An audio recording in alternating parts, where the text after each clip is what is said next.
Hello boys and girls, welcome to the Math Club. In this video, we're going to talk about 5.1, direct proportion. Question 6. Russell records the temperature of 5 cities in Celsius and Fahrenheit. These are the cities: Cape Town, Chicago, Manchester, Rio de Janeiro, and Port Stanley. These are the temperatures in Celsius and Fahrenheit. Question A. Is the temperature in Fahrenheit proportional to the temperature in Celsius? Explain. Now, we want to check if it's proportional or not. How do we check? Very good. By dividing the y over the x. Good. We're going to consider this the y, which is the temperature in Fahrenheit, here, and consider the Celsius as an x. Okay? And we're going to divide them by each other. So we're dividing 61 by 16, first one. So 61 divide 16 equals 3.825.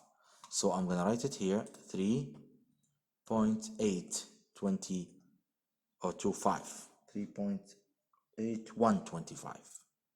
Here, there's a 1, good. So 3.8125. Now, I'm going to do the same for the next one, which is 72 and 22. So I'm going to divide 72 by 22. So 72 divide 22. And the answer is 3.2727. 3.2727. And it is a recurring decimal. So I can do 27 and recurring dots like this. Put recurring points like this. Now, I noticed from the beginning that these divisions, or dividing these and these, doesn't give me the same number. So I can say it's not direct proportion from the beginning. I don't have to do all of them. I just know from the beginning that these two are not the same. So it's not direct proportion. So I'm going to say no, it's not. No, it's not direct proportion. And to explain this, as I said, dividing the y over the x doesn't give me the same number. And to be an indirect proportion, or to have a direct proportion, it must give me the same number after you divide. This is one of the ideas that you can check if it's direct proportion or not. As the hint here says, work out Fahrenheit divides Celsius for each city. So by this you can know if it's direct proportion or not. But from the beginning I just divided two of them and I know it's not direct proportion. Very good. Now for question B, check your answer to part A by drawing a graph with Celsius on the horizontal axis. Now I'm going to draw a graph like here, over here, and I'm going to have Celsius on the horizontal axis. So I'm going to write Celsius here, so I don't forget it. I can do it like this with a capital C, and F, which is Fahrenheit, I'm going to put it here. So I know this is Fahrenheit. Okay. Now, I'm going to check Celsius, which is the highest number. Very good. It's 26. So I can make it till 30.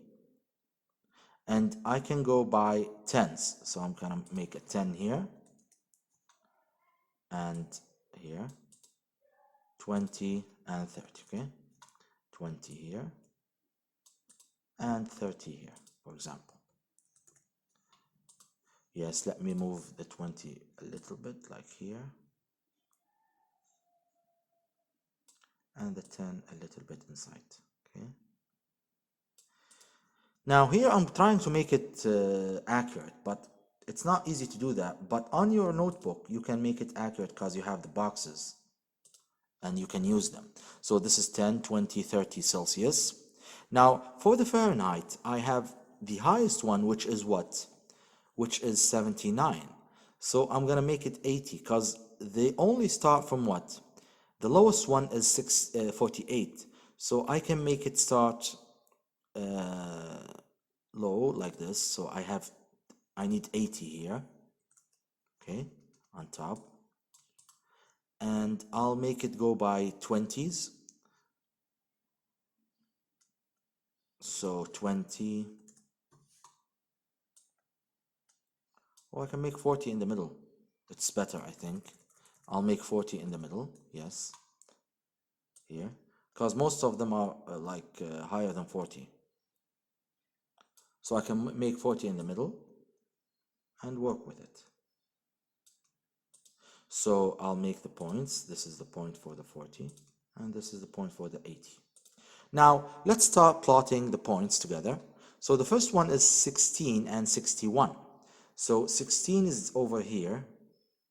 This is 15. This is 25.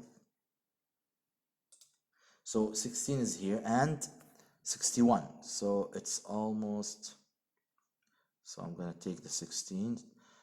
61 will be, this is 60, right? Because it's in the middle.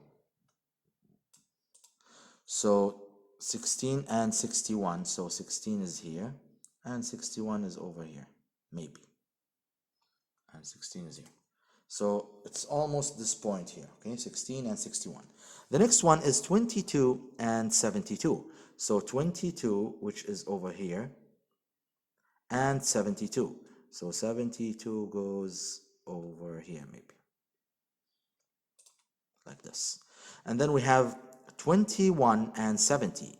So 21 and 70, which is over here. Sorry, here.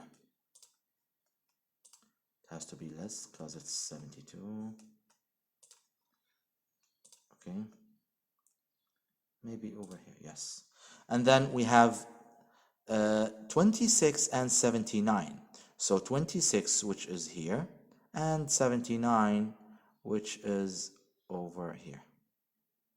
Something like this.